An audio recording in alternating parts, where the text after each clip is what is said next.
Baik guys, ini kita lanjutkan lagi ya video bagian keduanya terkait dengan penyelarasan kurikulum SMK dengan IDUKA atau yang juga kita sebut dengan sinkronisasi kurikulum guys.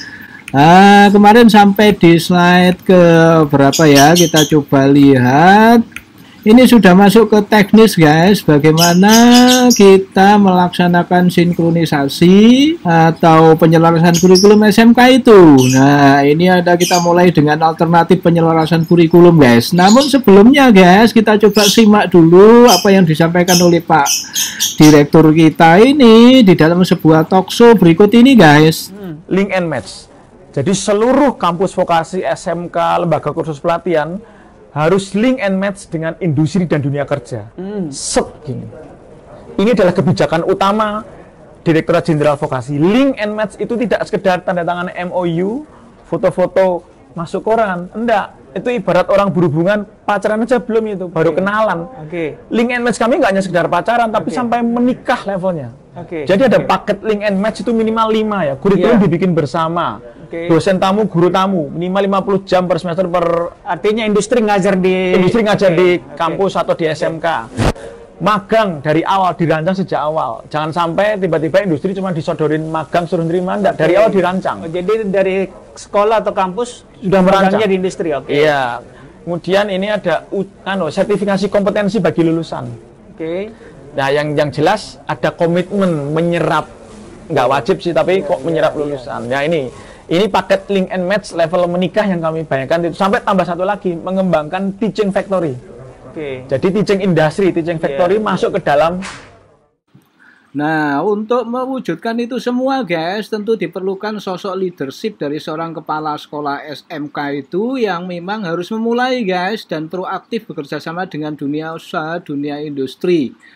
Tidak sekedar mengundang pimpinan industri ke sekolah, diajak tanda tangan MOU atau menyuruh gurunya guys. Kepala sekolahnya juga harus keluar loh ya. Baik, inilah beberapa alternatif penyelarasan kurikulum guys yang diajarkan dari sononya oleh para narasumber nasional itu guys. Yang pertama, SMK itu bisa menggunakan kurikulumnya IDUKA guys. Jadi kurikulumnya industri itu digunakan sepenuhnya di SMK begitu. Ini diperbolehkan guys. Ini terutama apabila industri itu merekrut semua lulusan gitu, merekrut semua lulusan pada satu kompetensi keahlian. Itu SMK boleh menggunakan kompetensi maupun materi-materi yang dimiliki oleh dunia usaha, dunia industri guys. Ini sudah banyak dipraktekkan ini, terutama di kelas-kelas khusus atau kelas industri itu guys.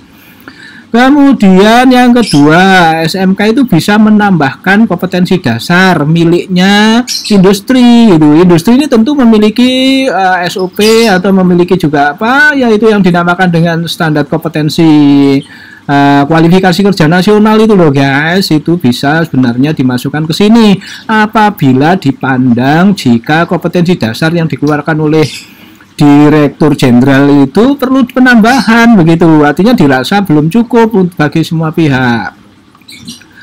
Kemudian berikutnya ini adalah memodifikasi kurikulum SMK. Jadi apabila KD atau kompetensi dasar yang dikeluarkan oleh pemerintah itu dipandang cukup oleh IDUKA, tetapi perlu direvisi atau dimodifikasi, mungkin dari beberapa kontennya, mungkin dari materinya, mungkin dari komponen, atau mungkin juga dari indikator pencapaian kompetensinya, pembelajarannya seperti apa, penilaiannya seperti apa. Ini juga bisa dimodifikasi oleh SMK.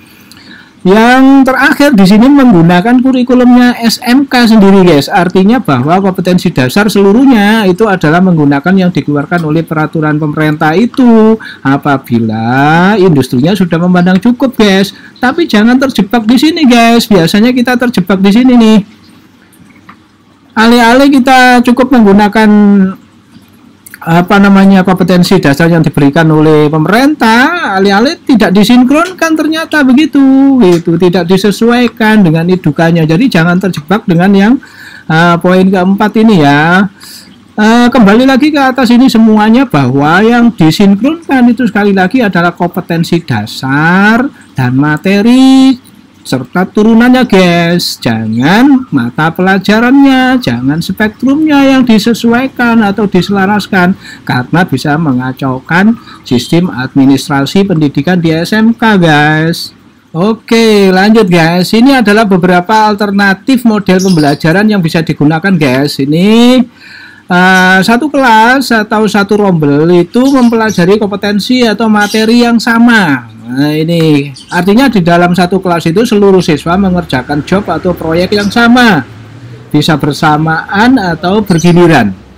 Yang kedua, itu dimungkinkan juga tiap siswa belajar kompetensi atau materi yang berbeda berdasarkan kebutuhan industri dan atau minat siswa guys. Ini tentu di dalam satu rombel belajar itu siswa itu memiliki bakat dan memiliki minat yang berbeda-beda guys dalam mengerjakan sesuatu. Maka pembelajarannya di sini bisa berbasis proyek atau teaching factory guys, berbasis produk begitu. Kemudian tiap siswa mengerjakan proyek atau job yang berbeda-beda. Oke, selanjutnya terkait dengan prosedur guys. Ini adalah sekian dari banyak sekali prosedur atau alternatif-alternatif yang bisa dilakukan antara SMK dengan IDUKA guys. Ini salah satu contohnya. Industri bersama dengan SMK itu menganalisis kompetensi secara bersama-sama. Apakah kompetensi yang ada di SMK dan kompetensi yang ada dibutuhkan di industri ini dianalisis secara bersama-sama guys. Kemudian menentukan kompetensi yang digunakan, artinya menyepakati kompetensi-kompetensi mana yang akan digunakan di dalam kompetensi keahlian tertentu guys. Menganalisis indikator pencapaian kompetensinya atau elemen kompetensinya dan materi pembelajarannya di sini dianalisis bersama-sama guys, sampai dengan menentukan indikator pencapaian kompetensi dan materi yang dipelajari, ini yang diputuskan guys. Kemudian juga analisis dan penyepakatan perangkat pembelajaran dan penilaian. Nah, ini sampai dengan model penilaiannya pun juga harus disepakati guys bersama SMK dan industrinya. Dan yang terakhir di sini sebagai alternatif pertama ini menentukan perangkat pembelajaran dan penilaian yang digunakan. Kemudian alternatif yang kedua ini berangkatnya dari industri. Kalau ini guys, ini berangkat dari industri, di mana industri itu memberikan contoh produk atau mendeskripsikan produk yang dihasilkan oleh perusahaan. Nah, kemudian berdasarkan produk ini maka industri dan SMK menganalisis kompetensi yang dibutuhkan untuk membuat produk tersebut guys. Kemudian menambahkan kompetensi hasil analisis produk pada silabus. Ini tentu apabila kemudian dirasa ada kompetensi yang masih kurang guys. Lanjut analisis dan penyepakatan perangkat pembelajaran dan penilaian sampai dengan menentukan perangkat pembelajaran dan penilaian yang digunakan untuk proses pembelajaran di SMK. Ini adalah alternatif dari sekian banyak alternatif yang bisa digunakan di SMK guys. Nah, ini mungkin menjadi salah satu contoh, menjadi salah satu format untuk membuat kurikulum yang disinkronisasi dengan dunia usaha. Ini contoh saja guys, jadi bisa menggunakan model yang manapun. Jadi di sini nanti kompetensi dasar yang diatur oleh SMK berdasarkan peraturan Dirjen itu diinventarisir di sini semua guys. Nah, selanjutnya kita beri kepada partner industrinya untuk kemudian memberikan masukan terhadap kompetensi-kompetensi yang dibutuhkan di industri. Lengkap dengan juga gimana tentang indikator pencapaian kompetensinya atau indikator unjuk kerjanya atau apalah yang dibutuhkan oleh industri dituliskan di sini guys. Nah, masukan daripada industrinya seperti apa, materinya juga seperti apa yang diinginkan oleh industri, ini kita padukan. Jadi materi yang diinginkan oleh SMK itu seperti apa, kemudian yang masukan dari dunia industri seperti apa kita masukkan guys. Dan inilah apabila ini sudah tersusun secara bersama-sama, maka ini ditetapkanlah menjadi kurikulum sinkronisasi yang dilaksanakan di SMK guys. Udah guys, nggak usah panjang-panjang udah ceritanya. Ini segera kerjakan, lakukan komitmen dengan industri mitra untuk menyelaraskan kurikulum. Rencanakan langkah-langkah kegiatan penyelarasan kurikulum dan jadwal kegiatannya. Lakukan pemetaan karakteristik kurikulum yang dihasilkan. Apakah akan menggunakan kurikulumnya industri atau menambah KD atau merevisi kompetensi yang ada. Mulai lakukan penyelarasan guys, diawali dengan diskusi, curah pendapat, analisis, silabus, dan lanjut semuanya sampai dengan perangkat pembelajaran penilaian. Dan yang terakhir, tetapkan kurikulum hasil penyelarasan yang ditandatangani bersama dengan industri dan sekolah guys.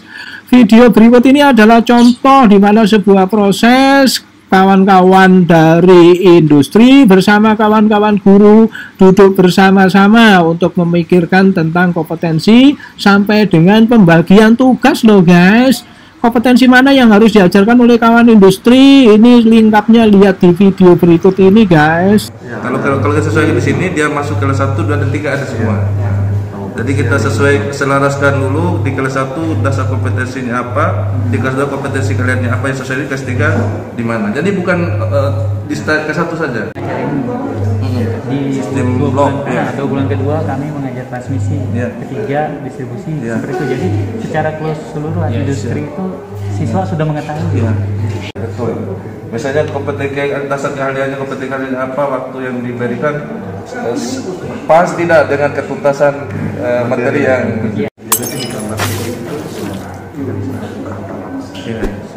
setelah itu nanti ada pengoperasian.